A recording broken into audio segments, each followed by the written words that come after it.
नमस्कार बच्चों, इस वीडियो लेक्चर में हम लोग डिस्कस करेंगे बहुत इंपॉर्टेंट टॉपिक जो है मैटर इन आवर सराउंडिंग्स। और आपको पता होगा एनसीईआरटी में लास्ट में जो टॉपिक्स दिए होते हैं जिसको कहते हैं व्हाट यू हैव लर्नड, ये बहुत इंपॉर्टेंट होते हैं। तो इसी का आज हम लोग डिस्कशन करेंगे। तो चलिए सबसे पहली चीज़ देख लेते हैं। तो सबसे पहला जो टॉपिक दिया गया उसमें कहा गया है matter is made up of small particles. आपको पता होना चाहिए जो मैटर जितने भी होते हैं, चाहे सॉलिड हो, चाहे लिक्विड हो, चाहे गैस हो, ये सारे के सारे बहुत ही छोटे छोटे पार्टिकल से बने होते हैं। नेक्स्ट पॉइंट में कहा गया है the matter around us exist in 3 states. अब देखिए मैटर के कितने स्टेट्स होते हैं, तो सबको पता है मैटर के 3 स्टेट्स होते हैं। सॉलिड होता है, लिक्विड होता है और गैस होता है। मेनली ये 3 स्टेट्स होते हैं, बाकी इसके अलावा 2 और होते हैं, जिसमें से एक को कहते हैं प्लाज्मा और फोर्थ जो होता है उसको कहते हैं बोस आइंस्टाइन कंडेंसेट। प्लाज्मा जो होता है बहुत ही हाई टेम्परेचर पे एग्जिस्ट करता है और जो बोस आइंस्टाइन कंडेंसेट होता है वो लो टेम्परेचर पे एग्जिस्ट करता है। नेक्स्ट पॉइंट जो है थर्ड पॉइंट में कहा गया है the force of attraction between the particles are maximum in solids. देखिए जो फोर्स ऑफ अट्रैक्शन है, देखिए जो पार्टिकल्स होते हैं, जो भी पार्टिकल्स प्रेजेंट होंगे सॉलिड, लिक्विड या गैस में, उन पार्टिकल्स के बीच में जो फोर्स लगता है that is force of attraction. इस बात को याद रखिएगा, अट्रैक्टिव फोर्स होता है। अब वो जो अट्रैक्टिव फोर्स होता है ये सबसे ज़्यादा किस में होता है, तो सबसे ज़्यादा होता है सॉलिड्स में। सबसे कम किस में होता है, सबसे कम होता है गैसेस में। और लिक्विड्स में क्या होता है, इंटरमीडिएट होता है। इंटरमीडिएट का मतलब हो गया कि सॉलिड से कम होगा और लिक्विड से, गैसेस से ज़्यादा होगा, किसमें, लिक्विड्स में। नेक्स्ट फोर्थ पॉइंट देख लेते हैं। फोर्थ पॉइंट में कहा गया है the spaces between the constituent particles and kinetic energy of particles, ठीक है, are minimum in the case of solids. देखिए स्पेस की बात करी गई है, मतलब जो पार्टिकल्स होते हैं उनके बीच में स्पेस, ठीक है, ये सॉलिड्स में सबसे कम होती है। इसको कहते हैं इंटरमॉलिक्यूलर स्पेस, ठीक है, या इंटर पार्टिकल स्पेस भी कह सकते हैं। तो ये सॉलिड्स में मिनिमम होती है, गैसेस में सबसे ज़्यादा स्पेस होती है पार्टिकल्स के बीच में, और लिक्विड में दोनों के बीच में होती है। मतलब लिक्विड्स के पार्टिकल में जो स्पेस होगी वो गैस से तो कम होगी लेकिन सॉलिड से क्या हो जाएगी, ज़्यादा हो जाएगी। सिमिलरली काइनेटिक एनर्जी का भी सेम क्राइटेरिया चलता है। काइनेटिक एनर्जी सबसे ज़्यादा किसकी होती है, सबसे ज़्यादा काइनेटिक एनर्जी उन पार्टिकल्स की होगी जो गैस के पार्टिकल्स होंगे। सबसे कम किसकी होगी काइनेटिक एनर्जी, सॉलिड पार्टिकल्स की होगी, क्योंकि जो पार्टिकल्स होते हैं वो टाइटली पैक्ड होते हैं, उनको मूवमेंट की कोई जगह नहीं मिलती है, जिसकी वजह से वो मूव नहीं कर सकते हैं, ठीक है। Next is the arrangement of particles is most ordered. अब देखिए आपसे अगर पूछा जाए कि सबसे ज़्यादा ऑर्डर्ड वे में किसके पार्टिकल्स अरेंज होते हैं, तो इसका आंसर है सॉलिड्स। तो सॉलिड्स के पार्टिकल्स सबसे ज़्यादा ऑर्डर्ड वे में अरेंज होते हैं। इन केस ऑफ लिक्विड्स, अब देखिए लिक्विड्स के केस में क्या होता है, लेयर होती हैं पार्टिकल्स की क्या होती हैं, लेयर होती हैं जो स्लिप करती हैं एक के ऊपर एक, ठीक है। लेकिन गैसेस के केस में अगर देखेंगे तो यहाँ पे कोई ऑर्डर नहीं होता, पार्टिकल्स रैंडम मोशन करते रहते हैं। ये याद रखिएगा, पार्टिकल्स रैंडम मोशन करते हैं in case of gases. Next देखते हैं, नेक्स्ट में क्या कहा गया है। नेक्स्ट में कहा गया the states of matter are interconvertible. देखिए ये बहुत इंपॉर्टेंट स्टेटमेंट है। स्टेट्स ऑफ मैटर मतलब सॉलिड, लिक्विड और गैस जो भी हैं ये आपस में इंटर कन्वर्टिबल होती है। इंटर कन्वर्टिबल का मतलब सॉलिड जो है अगर लिक्विड में कन्वर्ट हो सकती है तो लिक्विड सॉलिड में भी कन्वर्ट हो सकती है। तो तीनों स्टेट्स आपस में इंटर कन्वर्टिबल होती हैं, ये स्टेट ऑफ मैटर की एक प्रॉपर्टी है। State of matter can be changed by changing the temperature और प्रेशर। किसी भी स्टेट को अगर आपको चेंज करना है, जैसे सॉलिड है, सॉलिड को आपको लिक्विड बनाना है तो आप क्या कर दीजिए, टेम्परेचर और प्रेशर को आप चेंज कर दीजिए। तो इस तरीके से हम लोग क्या कर सकते हैं, स्टेट्स को चेंज भी कर सकते हैं। नेक्स्ट टॉपिक दिया गया है सब्लिमेशन। सब्लिमेशन क्या है, sublimation is the change of gases state directly to solid state without going through liquid state. देखिए सब्लिमेशन का मतलब क्या है कि अगर आपके पास कोई सॉलिड था, सॉलिड को आपने किस में कन्वर्ट कर लिया, गैस में कन्वर्ट कर लिया, डायरेक्ट गैस में कन्वर्जन हो गया सॉलिड से, लेकिन लिक्विड में कन्वर्जन नहीं हुआ, ठीक है। तो सॉलिड का डायरेक्ट कन्वर्जन हो गया गैस में without changing into liquid state. This process is called sublimation.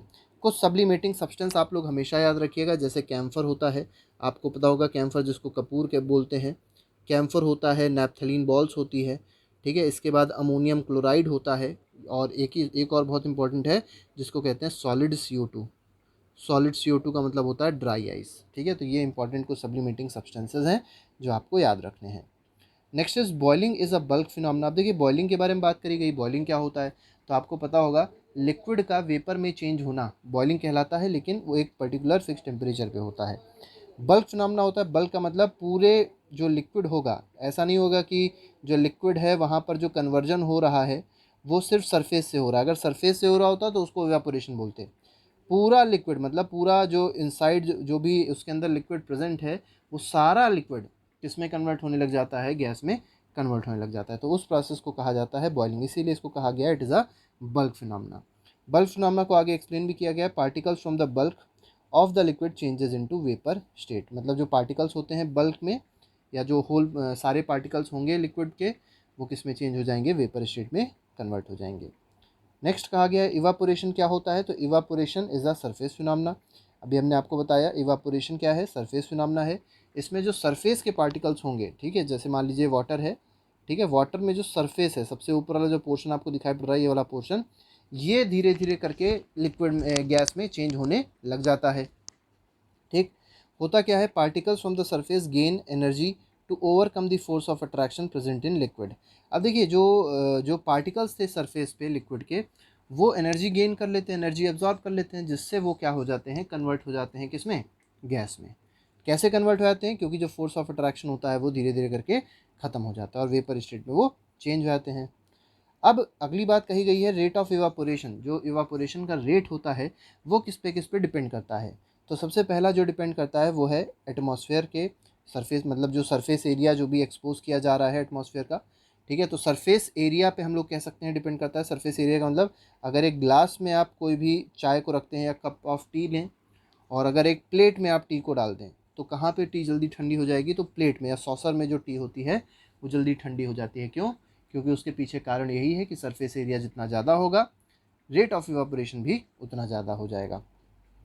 ठीक है, नेक्स्ट देख लेते हैं, नेक्स्ट में क्या कहा गया है। नेक्स्ट में, और ये आपको पता होना चाहिए, इवापोरेशन क्या कॉज करता है, कूलिंग। इवापोरेशन से ही ठंडक होती है, या ये कह सकते हैं इवापोरेशन किसी चीज़ को ठंड कर देता है, ठंडी कर देता है। अभी हम इसके बारे में आपको बताएंगे, पहले और कुछ बातें समझ लीजिए। जैसे टेम्परेचर पे डिपेंड करता है। कैसे टेम्परेचर पे डिपेंड करता है, टेम्परेचर जितना ज़्यादा होगा रेट ऑफ इवापोरेशन उतना ही ज़्यादा होता है।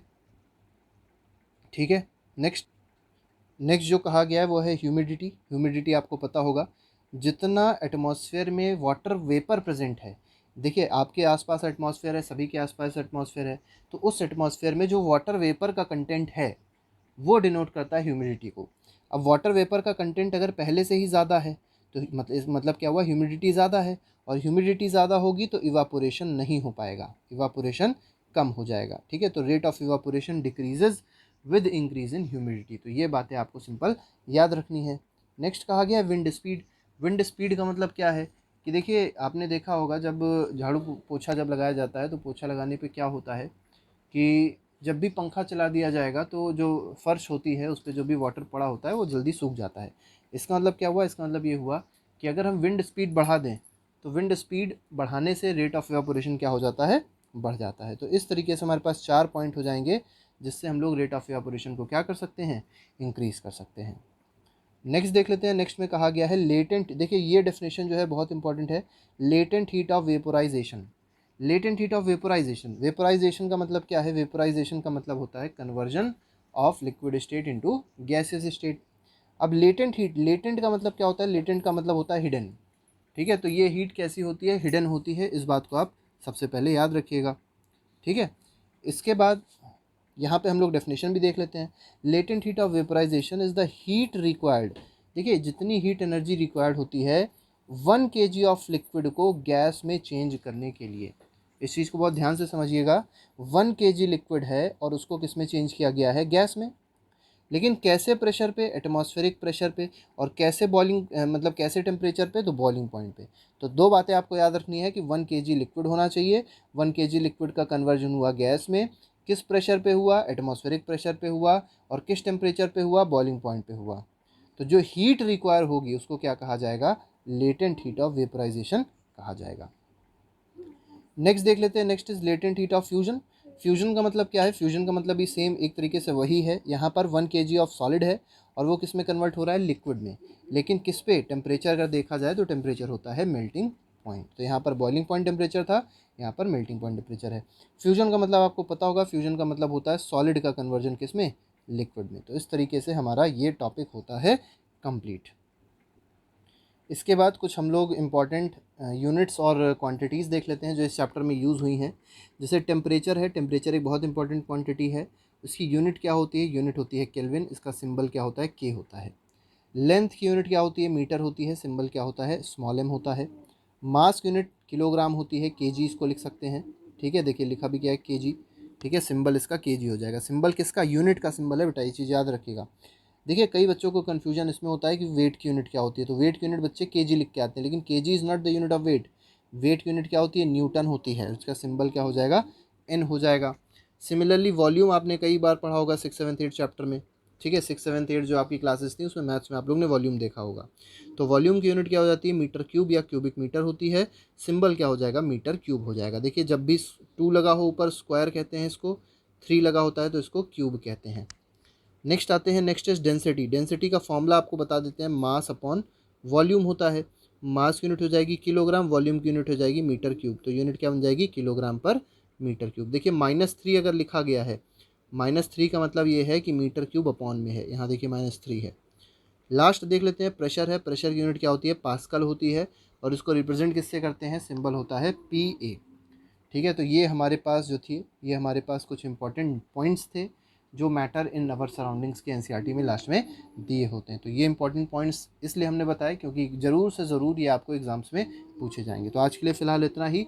नेक्स्ट वीडियो में हम लोग और भी इंपॉर्टेंट पॉइंट्स आपके लिए लाते रहेंगे। Till then thank you very much, good bye, जय हिंद।